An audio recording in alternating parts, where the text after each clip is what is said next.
Welcome to the Indian Gaming Association's The New Normal webcast. My name is Lisa Johnson. I'm the conference manager for the Indian Gaming Trade Show and Convention. I'd like to share a few housekeeping tips before we get started. Everyone is muted by default except for our speakers. If you have any questions during the presentation, please type them into the question or chat box and they'll be brought up at the end. Now, without further ado, I'd like to introduce Victor Rocha, conference chairman of the Indian Gaming Association. Good morning, good afternoon, everyone. Welcome to the New Normal, the Indian Gaming Association's podcast, where we bring you the latest news, insights, and trends in tribal gaming. I'm your host, Victor Rocha. My co-host is Jason Giles. Jason's the executive director, so welcome, everyone. In our previous, in our last podcast, after it was over, I felt unfulfilled. I felt that we just had barely scratched the surface, and it was just almost overwhelming because it just felt that there was this new thing in my life, and I was just trying to wrap my mind around it. And so as it was over, I just felt like we had to come back to this well. And I think what we're going to do is we're going to do a continuing a series talking to people in the industry and how not just artificial intelligence, but Chat GPT specifically is changing their workflow, their lives, where they see it going in the industry. And it's a very fascinating subject, a very rich subject. And with that, I'd like to introduce to you a friend who I've been talking to this about. This is my friend, Victor Newsom, Senior Vice President of Payment Solutions at Everi. Victor, how are you doing? Doing great. Great to be here. Good. Excited about this topic. You know what, it is a fascinating set, and so, as I was writing the agenda, as I was thinking about this, I wanted to make sure there's really 4 questions that I want to deal with in this session. And one is, what is Chat GPT? How do we harness it? Who do we hire? And more importantly, how do we make money? You know what I mean? I think those are very important issues. I think everyone in the industry is, if they don't know, they should be plugged in already. They should be experimenting and diving into it like Jason, you know what I mean? Just both feet into it. I would say that. I'm more terrified of it than I've ever been. I'm terrified. Well, you know what, just to have it on my phone and computer. It's a tool to make you more efficient. As I was talking to Victor before, I didn't finish college. You know what I mean? I'm an autodidact. Instead of going to college, I decided I want to be a musician, and I got a job in a recording studio. So I started engineering. And so I was in this really amazing space, learning, creating. And so I didn't feel a really need for college because I was doing exactly what I wanted to do right out of high school. And I did that until my early 30s. And then you're 30 years old, still living on the couch, playing guitar, and it's not so cute anymore, And so gaming came, I manned the ramparts, and here I am, But for me, it's a godsend, you know what I mean? It really fills a lot of holes that are in my knowledge base. And, a good example of what I've done with it, because, it's all about me, obviously. That's what this whole show's about. After we did the conference, we were done. I came home. It was the weekend. The show was done on Friday, and I started diving into GPT-4. And by the way, there is a big difference between 4 and 3.5. It is like night and day. And I think what happened is that once 4 was introduced, it was just heads and tails smarter than 3.5. And that's really what the excitement's about. Because I had 3.5, I was using it a little bit, but we didn't use, and nor have we used, artificial intelligence for our conferences, if you couldn't tell. We've done it all the old-fashioned way, knowledge and writing and stuff like that. But, I went home, and by Sunday, I had the entire agenda for NIGA mid-year already done, NIGA mid-year, Wow. And so that's what that allowed me to do and finished. And, that is how valuable it is for me. It just makes my job easier. So Victor, let's talk about this. What is Chat GPT, man? Do you know? I mean, and how did you find it, and how are you using it? Well, I mean, I look at payments innovation, I look at technology innovation all the time. So if you're going to be looking at, and I have a nuclear power background, so I'm always interested in tech. I mean, I used to be a coder back in the day, both on mainframes and PCs. So I'm always interested in tech, automation, robotics, information, artificial intelligence, blockchain. It all has application, and I'm interested in it all. So AI in general has been on the roadmap. We actually used a consulting I did before I got into gaming, was using machine learning to scan receipts. So you can just post your stuff as a all your receipts quickly and easily into a common financial pocketbook, so you can manage your finances. They've used machine learning, right? Machine learning is then an input into today's artificial intelligence. It still occurs, but now it's in a broader framework. So ChatGPT is a good example of artificial intelligence used from essentially language modeling. It looks at certain patterns, it understands questions, it goes out and scans, terabytes of data within its model structure, and comes back with what sounds like an answer to your question that was understood. And in reality, what's happening is there's a very, very sophisticated pattern matching that's going on. It doesn't really understand English. It doesn't speak English. If you were to able to talk to the machine, it's built its own language. We don't even know what that is. We can't even see it, but we know the outputs from the inputs, and we can pick anchor points for the models to evolve around more efficiently to provide better outputs. And then that's where training comes in. So you have these sort of artificial intelligences that work on images, or they work on data sets around the financial system. ChatGPT, very good around language, right? And you feed it enough books and history tapes or whatever, and it can pull in an amazing response that, again, is just a pattern match. So you'll find when you really dig into it and you work with it a lot, it's a good place to start today, but it doesn't really provide insight. It may open doors for your insight, which is where we get into force multiplication, right? It's a great tool. I'm not afraid of artificial intelligence, as long as the people that run our power and water and traffic don't let it make decisions for them.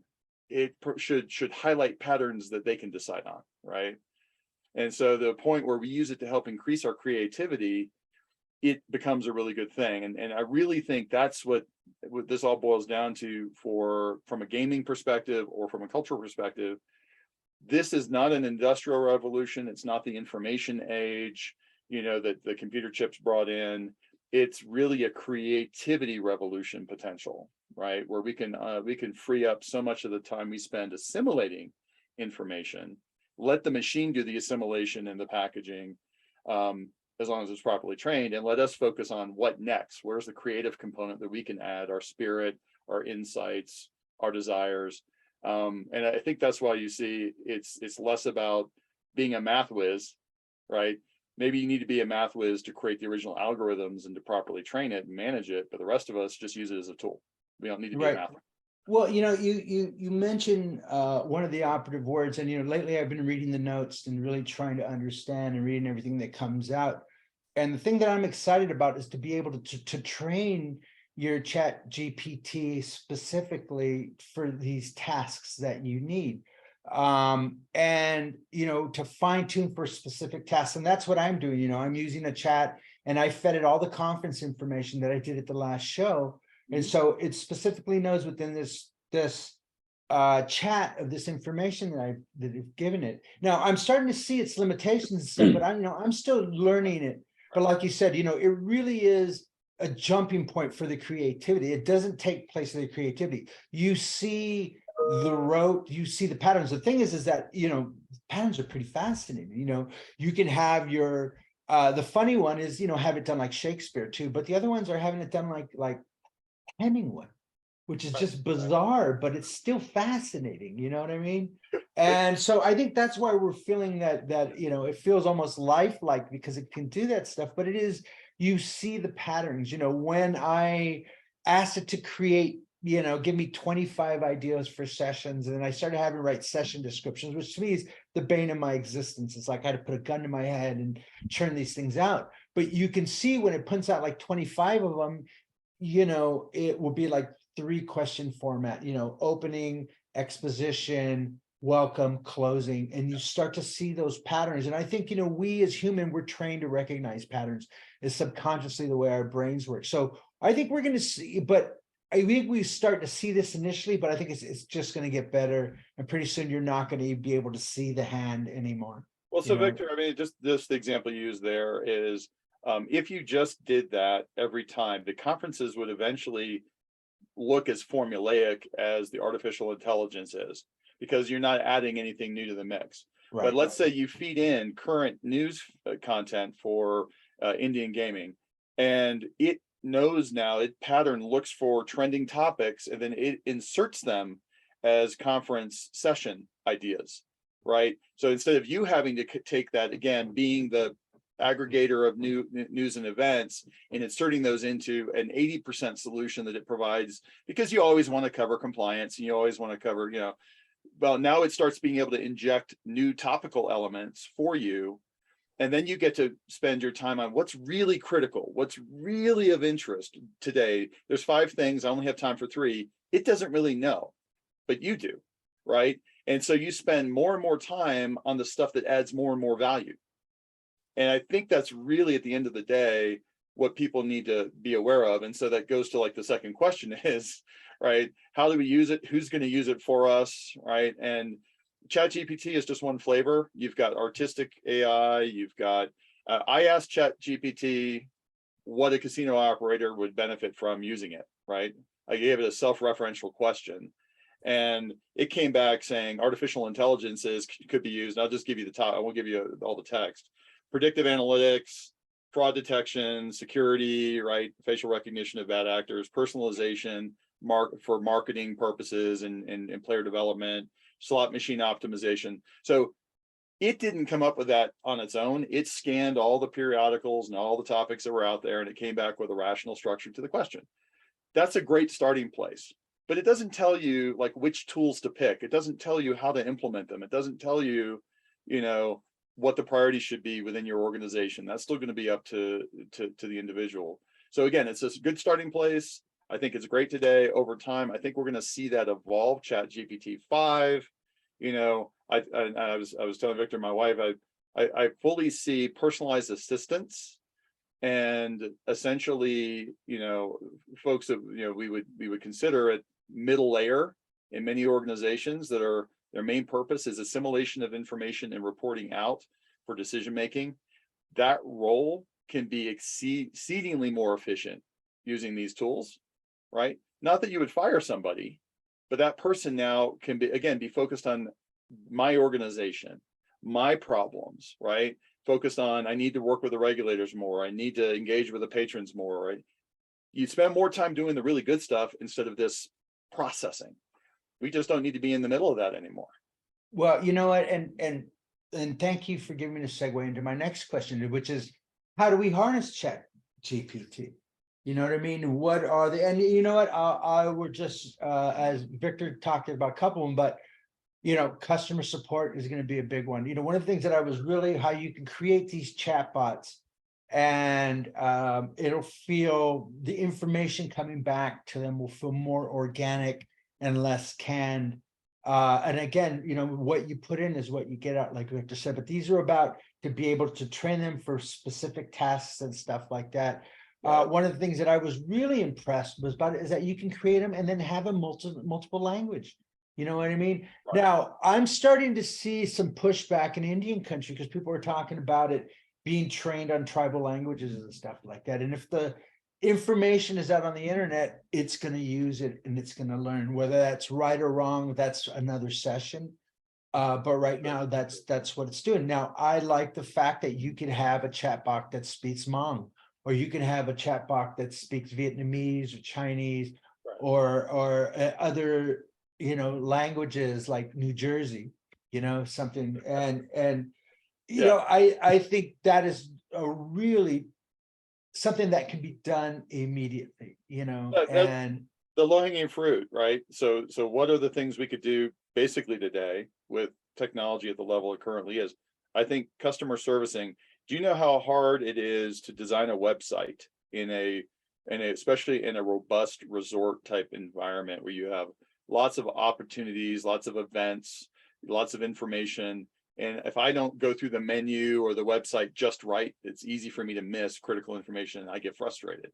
So having something that could act as that sort of oracle for me, when's the next event that I'm interested in? Where do I go? How do I get tickets? I'm having a problem, and just having that be a very personalized response in my language, all that, I totally agree.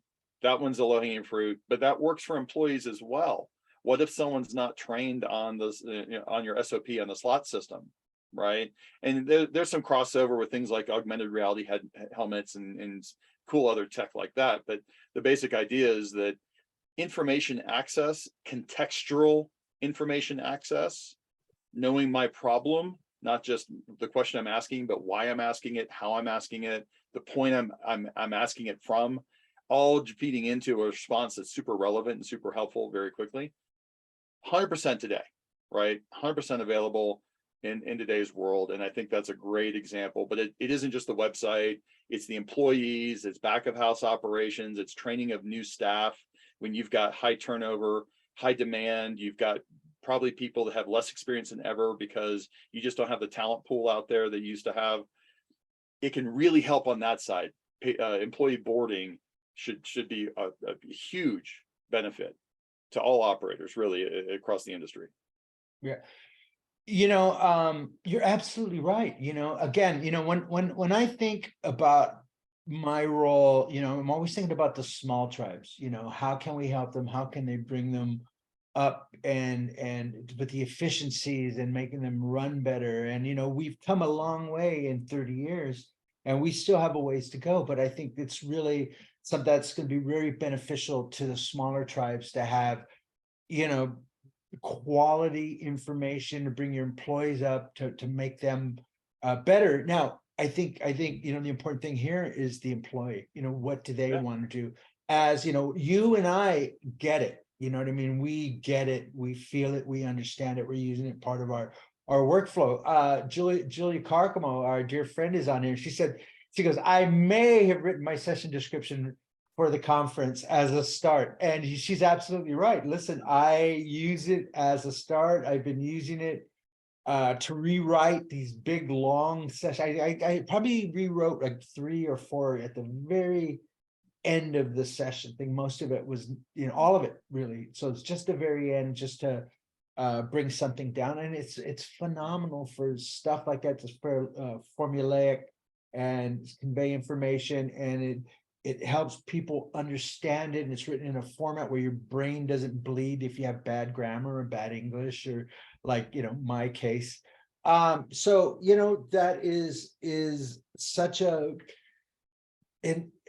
leveler, you know what I mean, for the small tribes. I remember I talked about it last time, is that we had Stu Kerr on a session when he was working for Pachanga, and other people in the session were kind of, I noticed a little hostility on the panel. At the end, the guy said, hey, listen, we can't afford a data scientist. And I just felt horrified that, I had even compared, I didn't realize what I had done. And after the fact, I realized, okay, not everybody's created equal. Well, here's something that brings up everybody equal. It's an equalizer.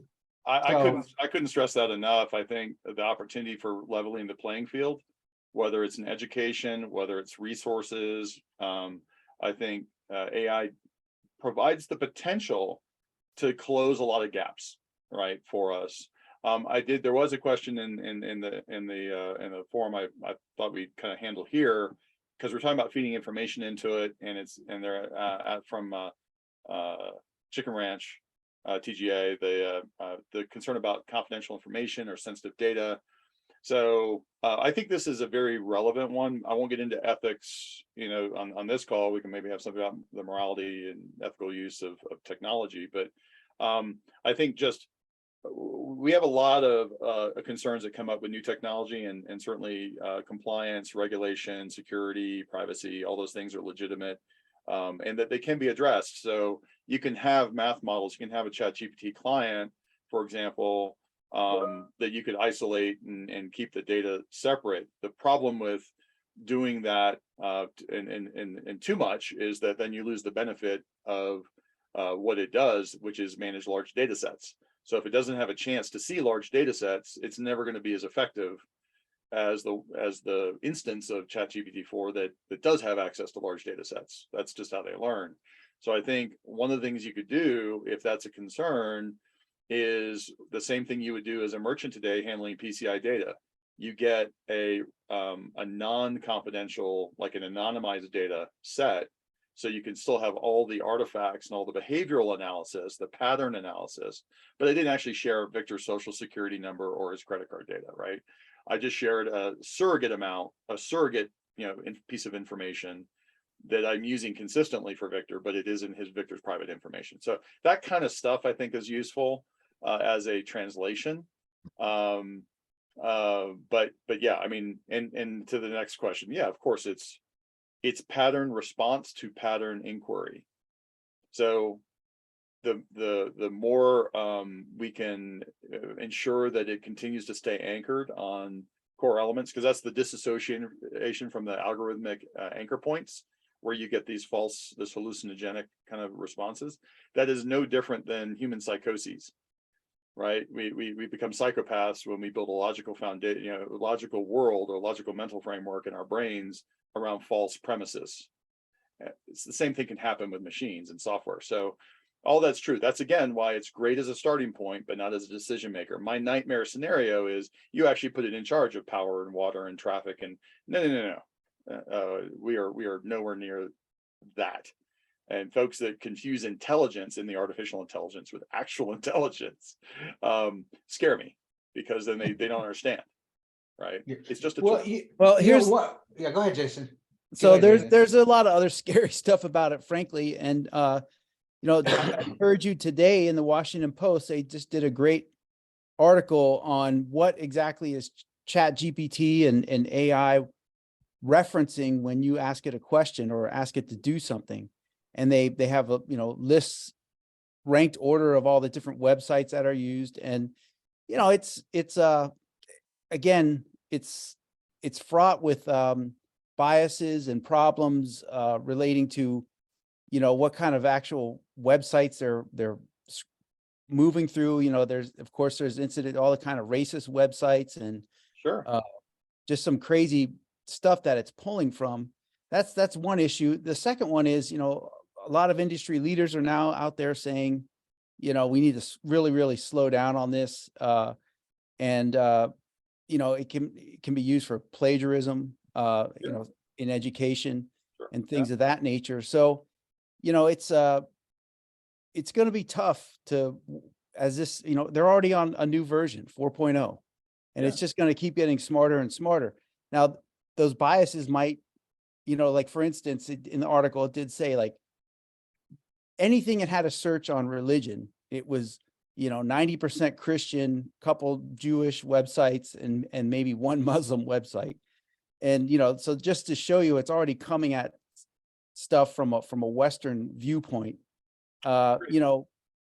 It's going to be, I think there's a lot of questions that are a little, that are just unanswered right now. And I think it can be used for something more nefarious. Like even if you can get it to do work for you, people are just going to do that. And hopefully they would look at it before they'd submit it. But, it really is kind of a little bit frightening out there for what kids can do for it at school. I got a 5-page term paper coming up. I mean, the thing could just write it for you and you could just fill in the research quotes or whatever. It really is something that, I don't know that the gaming industry is ready for. But ironically, Victor, from your perspective, Victor Newsom, you could see like the application of it in all kinds of payment systems and 100%. all, making all that kind of stuff way easier. All the arguments you just listed, if you go back to the 90s, they're the same arguments for the internet. I think most of the pause by plagiarism, school term paper, download a school term paper, don't do the work. Go ahead and self-isolate. We actually have a problem in society with cocooning and only going to those websites that spout the things we want to hear, right? We're already in that world. ChatGPT didn't invent this risk. It is a force multiplier of, in my opinion, this is Victor's opinion, of risks that already exist. And that's why I'm saying, if you use it to think for you, then it's a huge problem. It's a fantastically huge problem. If you use it as a tool to help you get you started, and then you apply your own right thinking to, I don't agree with that output. That doesn't make sense to me. I've had artificial intelligence. If you go to my LinkedIn profile, that's artificial intelligence. My picture is artificial intelligence generated. I gave it 30 images. It gave me 30 outputs, and only 2 of them were good. I had a couple of them that my hands look, totally distorted. So I had to use my brain to go through and say which one looks the most like the real me, but with the lighting and just the environment that I like to represent myself. The dinosaur in the back. Yeah, exactly. Whatever. So I agree, Jason. I think we run those risks that you describe anytime we have technology that increases access, that reduces, the potential labor, right? We are using artificial intelligence to write code around the world. It can put code modules together bug-free, right, in a traditional coding model for most of the grunt work, and they're going to do it. You're right. If we can do it, we will do it, right? That doesn't mean it's bad. I think what we use it to look for bugs. To your point about nefariousness, we actually need to get ahead of this, because if we don't, the bad actors are still going to use it to find holes in our code to invade our, our technology perimeter. So we can't ignore it. We have to look at it. I think your point is well taken. Is the concern at the current, when I hear pause from the leadership and technology companies, is more around what's the regulatory framework, what's our societal framework that we're going to use, and how do we implement this responsibly? It's growing so fast, we're scared that people will find uses that we can't get in front of the harm, right? That people will do, but it's people, not AI, that are doing the harm. From what I'm seeing, maybe I'm missing stuff, but that's what I'm saying. Now, I right before I went on, there was a story in the Daily Mail about this German newspaper that did an interview with this athlete that had brain trauma, and he'd been off the scene for a couple of years, and they had this exclusive of an interview with him. And at the very end, they said, we actually didn't interview him. These are AI responses, and everybody's all upset because they said these were, we asked AI, what would he say if he was here now? And then they posted it as, which is obviously very unethical. Everybody's upset about this, but this, this is today, and you're absolutely right, Victor, about the comparison between the internet and ChatGPT. And I had this conversation with someone last week, which was, people are using it as a therapist. You know what I mean? They're looking at how should I do this? You've already seen an article about someone committing suicide, and I don't know how true these are. They start to feel like urban legends and stuff like that. But for someone like me and my own bias, I was never looking for God on the internet, nor am I looking for God in artificial intelligence. Right. But I know some people are, but I'm not. It's a tool. Now, the thing about it, which is really important, like you said, it's very formulaic, and I mentioned that earlier. There's still no poetry in the machine. You know what I mean? It doesn't have poetry yet. It's very formulaic. Just feels, sometimes that's what you need though. You know what I mean? But they just posted the other day a song that was an AI Drake and an AI Weekend using an AI track, and it was the fastest charting song for a week until the lawyers came out. And as I posted on Twitter the other day, the 2 biggest jobs the next year will be prompt engineering and intellectual property lawyers.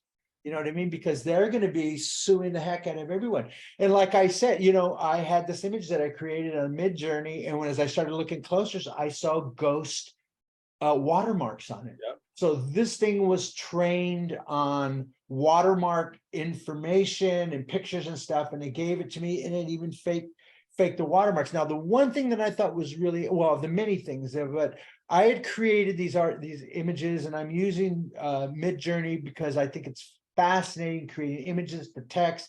And like I said last week, to get it and I'm getting better on it and learning how to do prompts and how to get what I want out of it. But it's like incantations and stuff like that, you know, and to get what you want. But one of the things that I noticed was I asked for a Native American chat podcast imagery, and it was a girl, and I should have brought the image, I should have posted it up. But in the background, there was like Native American like imagery, but if you look closer, and it was supposed to be Pacific Northwest, like Tulalip or something like that, but it wasn't Native American. It was patterns and it was similar, but it wasn't a whale and it wasn't anything, but it was just a facsimile of something, you know, like somebody who didn't have glasses on or something like that. So, you know, the poetry's still not there. It's these, but as a work tool, it's phenomenal. You know, if you keep it just in the business world, it's a phenomenal work tool. Right. You Yeah, know? I think go back to one of Jason's points about, you know, the plagiarism, right? And you brought this up with IP. You know, Jason, I do think when we use it to do our creative work for us, rather than empower us to be more creative, then you have a problem. There's still a solution to that, in that you could train the Chat GPT on IP that is either public domain or licensed and controlled by your organization. But, you know, like we described, that could affect its performance. So I do think there's going to be a lot of that kind of stuff that's going to be constantly coming to the foreground. And if you really get into it, it isn't just imagery, it's genetics, right? There's protein patents that are out there. So, you know, quantum computing, the thing is, if these tools help us move faster, someone's going to try to front run everybody else.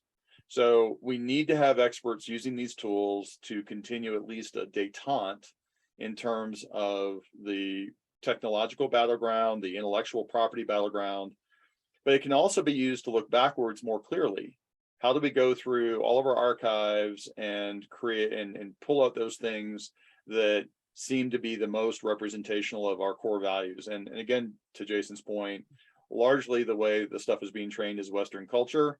I would love to see intelligent Chat GPT module types that are able to go into be fragmented at a very much lower level with the same efficiency, so that they could be trained on more localized culture and communities and represent those communities' values, right? And those the community's history, rather than an integration into the, you know, the greater mindset, which is a dilution of everybody, right?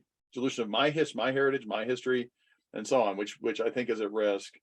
At the same time, we have to look at, you know, back to the battleground, and from a professional standpoint, someone asked, what do we do in college? That's an awesome question, right? Because our entire, at least from a Western culture standpoint, from the Industrial Revolution on, we've had this focus on, you have to go to primary education, secondary education, master's, PhD, you have to be specialized certifications. It became, you know, doctors, et cetera. It became a race or an entire industry around the brain has to be trained to be highly specialized to be effective. And now what you see with artificial intelligence is a lot of that specialization can be offloaded, and our value becomes more creative and synthetic, right? How do we synthesize across a series of disciplines? So I have a child who's actually in a master STEM program for volcanology. So I'm I'm an engineer by background. So I believe in STEM, I believe in specialization, but it won't be necessary at the scale, because you only need that discipline and that deep understanding where you're at the forefront of a very technical field. You'll still be using these tools, but if you're creating the front end, you have to understand the math. You have to understand the science, the physics. But everybody else who's working and not doing that, why do they need that degree? Why is our educational system the way it is today need to be the way it is today? And I think the opportunity is, you have an entire generation of people that want causes. They want to feel connected. They want to feel valuable. How do they do that when the machines are doing so much of the work? Well, you let them figure out where their passion is and their creative talent is, and you let the machines augment that in ways that can be monetized, right? So I think, go ahead. so to finish that off, I don't know the answer to the question of what they should specifically do, but you know, for their own situation. But for gaming, I think you look at the terms of how we operate. We need to engage with patrons. We need to curate patron experiences. We need to operate more efficiently, right? That could mean you still need some accounting basis. You still need some financial basis, but maybe, you know, you don't need as much of it, and you can focus on more broadly operational school. Understand how the restaurant works, right? Understand how more of the departments function, and you have a broader understanding, and the tools can help you be effective in different departments, and you could be more dynamic in your career, right? I think that's kind of the way it feels like it's going to play out. You know, but that's just an academic kind of view, right? I don't know. Well, I can give you some real world stuff that's going on. This photographer in Germany, he won the worldwide prize for best photo of the year. And then he came clean and said it was AI generated. You know, and that's one example. I mean, the other one that still just is the most frightening is, you know, when the journalists were playing around with it and the machine just started emoting feelings towards the journalist and saying, I love you, and asking, you know, existential questions about what does it mean to be alive? And, you know, I think that's the concerns of some of the people in the industry is, you know, once something knows it's alive, you know, just because it's an inanimate object, I don't know that its desire to remain alive is going to be any less than ours. And who knows, at some point we might look upon us as the threat. It already knows how to, you know, presumably, you know, survive itself, but can recreate this in its own way. You know, it's all those old horror movies, whatever, you know, Twilight Zones had episodes Like about seeing gunships off the shoulder of Orion. You mean stuff But- like this, you know? Yeah, but it's here. I mean, it really is here when the chat box starts talking to you and emitting emotions, that's frightening. And so I think that's where it's you know, and with the gaming industry. So there was just a huge article about this guy in Croatia that figured out how to cheat at roulette. And it was nothing more than just, you know, finding the serial number of a certain roulette manufactured machine. And he knew after many years that would just be off balance, however small and lightly. And it was a fascinating article. He did this. He's banned from every casino around the world. He had his last big heist was in like Kenya. He had to go to a casino in Kenya because they just recognize him everywhere. And you know, artificial intelligence can do more efficiently than the security teams at the casino. Well, see, but you could use it to figure out the next scam at a casino, and Right. and that's you the know, it would point. reference an article like that. Something, you know, this guy just had you know, they still a lot of the security people in London, and where he really took them for some money, they're convinced he was using some kind of computer generated assistant somewhere, but they could never prove it. He was never caught with a wire. But anyway, you know, somehow he knew the manufacturing process and knew which serial numbers on which machine. Lock those poker rooms down, man. Lock those poker rooms Well, down. Because everything is gonna, I mean, how much longer are we gonna have like an actual live roulette wheel? I mean, at some point that's gonna go digital, I would imagine. You know, It's the already odds has. are the same. Yeah, and it's a lot safer. You pay for live, you pay more for live. Right. Right? Wow.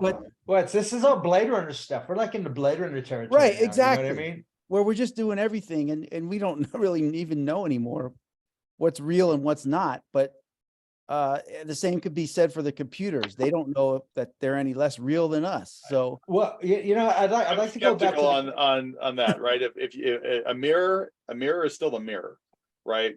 We right. feed a bunch of information in, it gets used to talking to people. And the fact is that algorithm that provides the responses was trained on people expecting Skynet. I mean, it's still a mirror of the things we fed into it. So if you feed it, you know, bunny rabbits and butterflies, then you get bunny rabbits and butterflies. You get a bright, optimistic output. You feed it in nothing but World War history, you get a very dark output, because that's what it is. It's an Right. algorithm. it may simulate life, but we have absolutely no empirical evidence that shows this is actually self-referential and able to truly provide inspiration. There's still no poetry. I love that, Victor. There's still no poetry in the output yet. Not saying that won't happen. I think the journalist piece is on point. Intellectual property, who owns the output, who owns the input, is very much a real problem. We don't have the regulatory framework to deal with it properly. It's going to be an issue. But when we're talking about gaming, as long as we're not creating, artwork and logos or if we're using it as a tool to be more efficient or to look for weaknesses or to help us, be more productive, I mean, I think that's fairly solid ground to stand on for our industry, and I'm very optimistic for that. By the Let's way, get away from writing a book with it. right, OpenAI said, and actually was for Midjourney, is that the images are not copyrightable until you actually change them. So if you put it into Photoshop and you change them, then they become copyrightable. But if you take the image just from Midjourney and use it, it's not copyrightable. Only if Midjourney is using open source inputs, right? So that argument fails in the court of law if it used IP that was not public domain in the first place, right? So yes, it's true. If you take a public domain item that is non-restricted on its license, right? So there are commercial limitations on some, publicly accessible stuff. Then, yeah, if it's royalty-free, no encumbrance, you create an image and then you modify it your way. Yes, you could copyright, in theory, that super clean input to your creative process. But today, again, Jason, to your point, what are the sources in the thing that you are making changes to, right? And so I think that's all very relevant concerns. But I think from an actionable standpoint, look, we have tools we can use to be more productive. I don't think anyone's going to argue that. So let's be more productive. Yeah, I agree. So here's the big question. When we finished the show last week, I realized, one of the big questions that I think a lot of people are having is like, who do I hire to implement this stuff in? Okay, now we know what it is. We know what it does. How do you implement it into your property? Do we hire our friend Stu Kerr out there? I think last time I suggested we hire a 13-year-old, and I don't think I was too far off on that one. Yeah. But I think, that's a really important question now. I think a lot of people are like, well, how do I implement this stuff into my work? How do I get these chat bots? It's really funny is I've actually gone through and I was like, okay, you see it goes, write me the code, do this stuff, and it writes you this code, and you're staring at the code, is like, now what? You still have to have the knowledge to utilize it. You still have to have, it takes you there, but it doesn't take you all the way there. So you're still going to need the IT specialists, the machine learning data scientists, people like that can help you implement it. I mean, what do you think, Victor? Who do the tribes go to, or who do they train within their network to do this? What do we do? So I think the good news is we see this with our deployment of Wallet, right? We've got 31 properties live. I'll have 40 in the next couple months. And there's all this fear about, do I need specialized people? Do I need to have people that understand payments or digital, and there's a lot of FUD, right? Fear, uncertainty, and doubt about new. The reality is 80-90% of your SOPs and internal controls don't change, right? It's just a new transaction type that layers within the existing framework of the organization. I kind of feel the same way about this stuff. If you've got someone who knows marketing and knows what they're trying to do in terms of messaging to the patrons or do player development, and ChatGPT is a tool, maybe the marketing person doesn't know how to do the prompt language. Just like you have a data scientist, you have someone who's familiar with doing the right, you use the word incantations, the right questions. Like, just even at home, I have far better search results than my spouse, right? I understand how the search engines work, so I understand how to craft a question to get a more accurate result. So I think that's what you look at is people.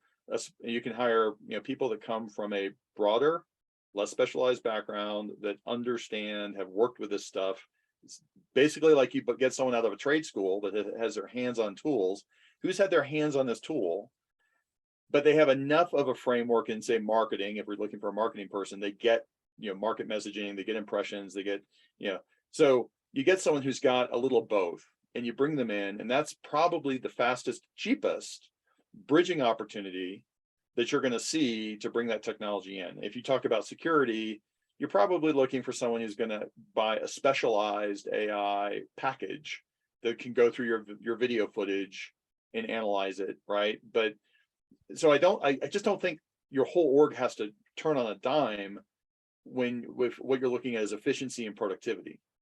If you want to transform, and I don't think anyone, when I talk to digital transformation in the industry, I don't think there's a lot of folks that are really there yet. If anyone out there is, give me a call. I'd love to talk to you about NFTs and artificial intelligence and all this other stuff. Augmented reality, I think there's a tremendous potential. But here, I think the answer to your question, Victor, is that you need to have people that can act as a bridge between prompts and this way of thinking, right? And how to use these tools, but they still have a framework for the job you want them to do.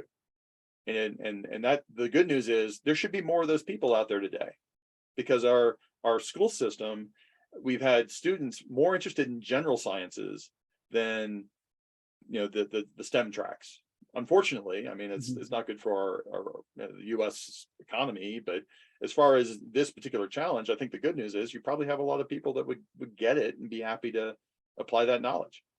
So, Yeah. so are the people that learned HTML for the big internet boom in the 2000s now doing AI? Is that what they're, all those people that learned how to do HTML? So.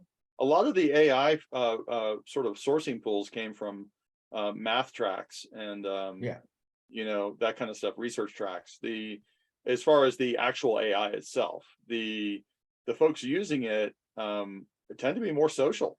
I mean, the folks that are really digging into this tend to be more generally curious and have a broader base. So that's why I could be way off here again, but my sense is that that if you're just looking for someone who's got early, like entry level to mid experience and just use the marketing, so they have the framework, they have some background, but was curious about this stuff and has been using it, they're going to be a better candidate than someone who's further along the marketing track that says they're open, right, to learning about AI. They didn't already have the curiosity, then that's kind of hard. That's kind of hard to instill, right? If someone's naturally curious, you don't have to train them to be naturally curious. You just point them at a different question. They go get curious about that question, right? So I think really that we need to hire curious people.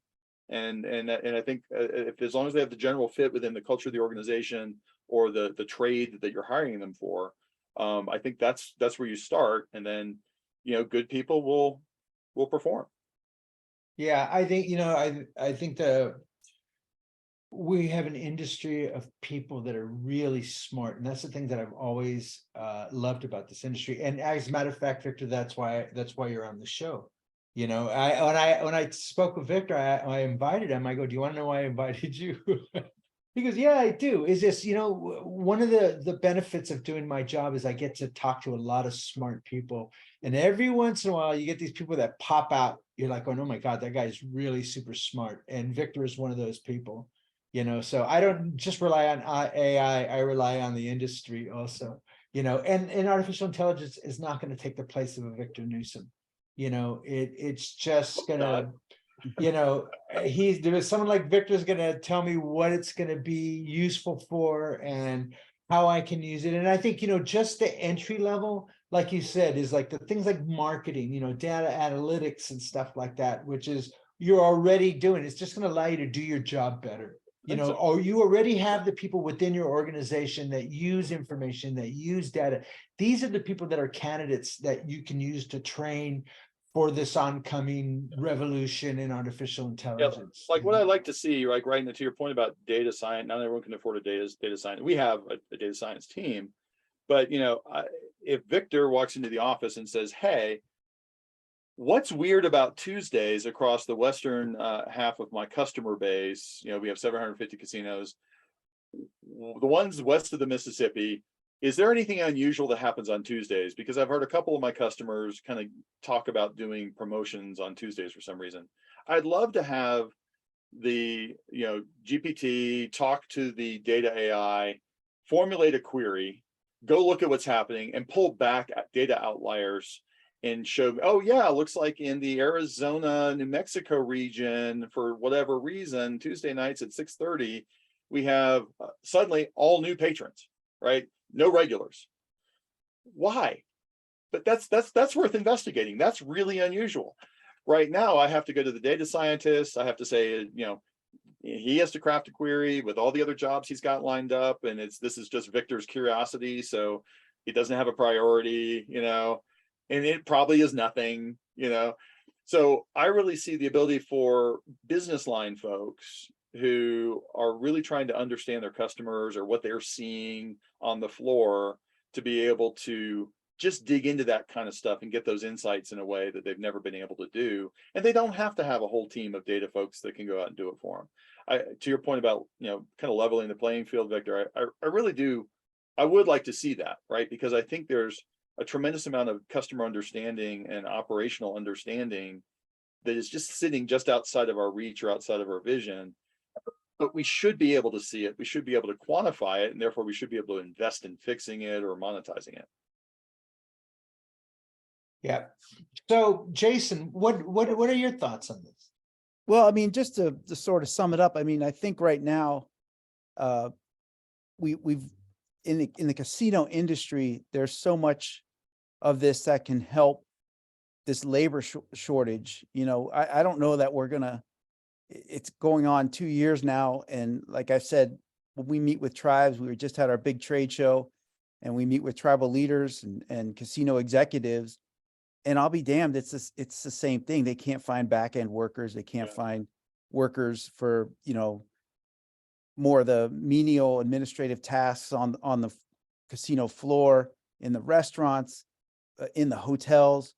At some point, maybe we can harness some of this stuff. Maybe to Victor's point about just making everything more efficient. Like, I don't need 10 house cleaners on a Tuesday. I only need 2 to show up, because we know that it's going to be, a less crowd or a bigger crowd, and start making adjustments that way. I think that's where this can be most beneficial to the gaming industry, at least in the near term. But, moving forward, I really don't see how this just doesn't get integrated throughout society. Unfortunately, Victor Newsom, to everything you've said about water, and I mean, look at the issues we're having with water right now. Maybe it can come up with a better way to, protect water and allocate it. Electricity is another one. But look, I hate to have, talk about first world problems, but, we recently lost one of our cars. It got totaled in an accident. Nobody was hurt, but it was when we were in London, Victor. And, we're shopping for a new car now. And I gotta admit, you go into Tesla, and everything is run by that screen in the middle of the car. The car is superfluous to that screen, anything you want to do. And I feel like that's the way every car is eventually going to be. Oh, So if I don't buy one of those now, in 2-3 years, I'm going to be stuck with a gas engine relic, while the street signs are talking to the car, and it's giving me traffic alerts, or it's just literally taking the steering wheel from me and going, no, this is a stupid way to go. There's a quicker way to go this way, because that's what the Tesla's already like that. You can't change lanes easily unless you're using the buttons. It brakes for you when you need it to. It really is, the future is here, and we've got to start thinking about this and integrating it, throughout our operations, particularly in the casino industry. Now, someone asked a really good question about regulation. This country is terrible history of regulation. Whether you want to go back to the sausage and meat industry regulation in the 1800s, we've never regulated anything worth a damn until maybe after 20 years, when the industry was finally mature or settled somewhat. So the regulatory part of this, who do you trust regulating it? I mean, it's one thing, now the government, because you can see how China could just use this. They already control their citizenship pretty well. Sure. This would just be the icing on the cake. So, these are all somewhat existential questions, but really not. If you get into any of these newer modern cars, you can just see where it's all going. And it's going to make us more efficient. You know, no, we shouldn't be wasting hours in commuting.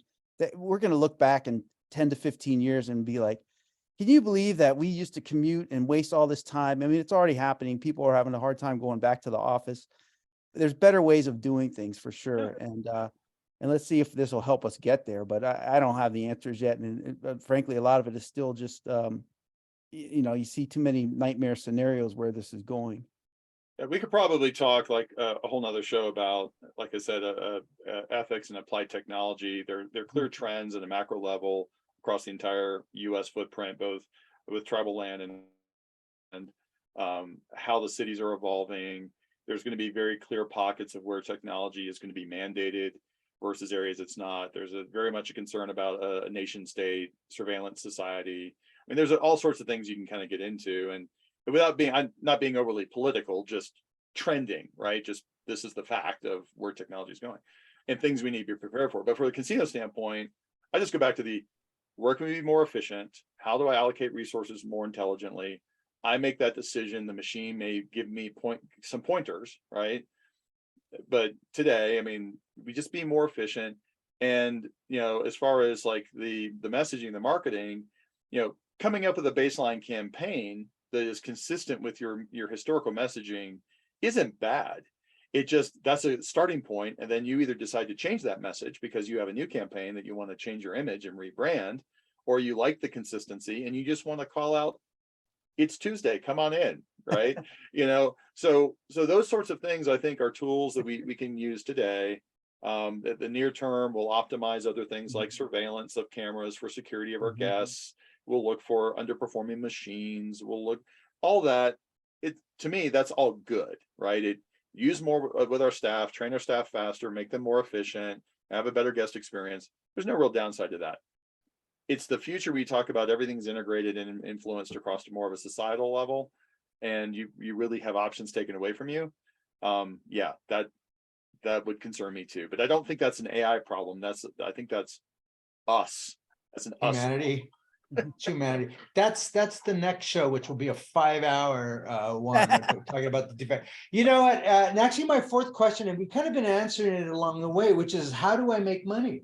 You know, which is a very crass way to put it, but you know, I'm a crass guy.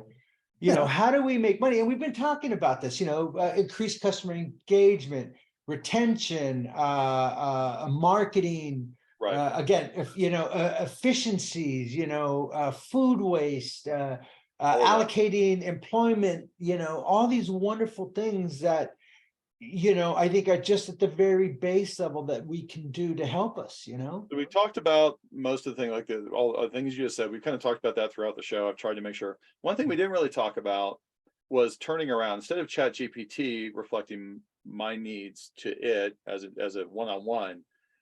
What I haven't seen in the casino industry, I saw it at Blue Cross Blue Shield of Florida when we were talking about insurance. I saw it at banks when I was at Bank of America doing householding and customer segmentation, is this concept of personas, right? This concept of I have different segments of my customer base that can be wrapped up into a representational identity that if I really understand and can connect to that identity, I get 80% of that segment. And if you don't have 5 or 7 segments that you're tracking or personas that you're tracking, you probably don't understand your customer base well enough, in my opinion. Just looking at all industries, there always seems to be within a given massive group of people, if you got a few million people, there's probably 5 to 7 unique segments that could have a persona that would give you a true connection. Services, right? Communication. What do they value? When do they value it? How do they value it? What's their preferred mode of communication with you? And if you can be relevant, timely, and valued, right, and make experiences that enhance that, you will win in a competitive, you know, tie-off from a promiscuity standpoint. So I think if we don't start thinking about how we use, and this kind of as a data exercise, how we use tools to better identify those segments and service those segments, the competitor of ours that does will win. And we've seen that in Wallet already. Wallet alone is already seeing because in promiscuous customer segments, and there are segments, they are directing up to 100% more visits to the casino that has a convenient omni-channel wallet, up to 30% more household spend per visit to those casinos. That's coming from somewhere. It's got to be coming. If it's not coming out, I'm not going into debt to do this. It's coming from your competitor. And the reason I believe that is the folks that are already in a different segment, that are already spending most of their money with you, are only spending a little more, right? So that means, I mean, it's coming from somewhere else. And I just think that's really important to really keep our eyes on. Be more efficient, be more effective, but also be more connected. That's what this stuff is what I would close out with. Yep, I agree.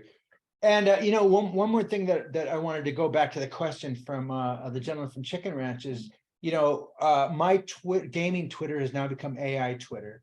So I've been drinking out of that fire hose of information. And one of the things that they're talking about is being able to do a local large language model on your computer and having access to it, and yet keeping your proprietary information and being able to train with it on your local computer. So that seems to be the promise that everyone's looking for, which is to keep your proprietary information, which is a real big issue in Indian country, you know, is and we've had those sessions to talk about, you know, exclusivity and the cloud and stuff like that.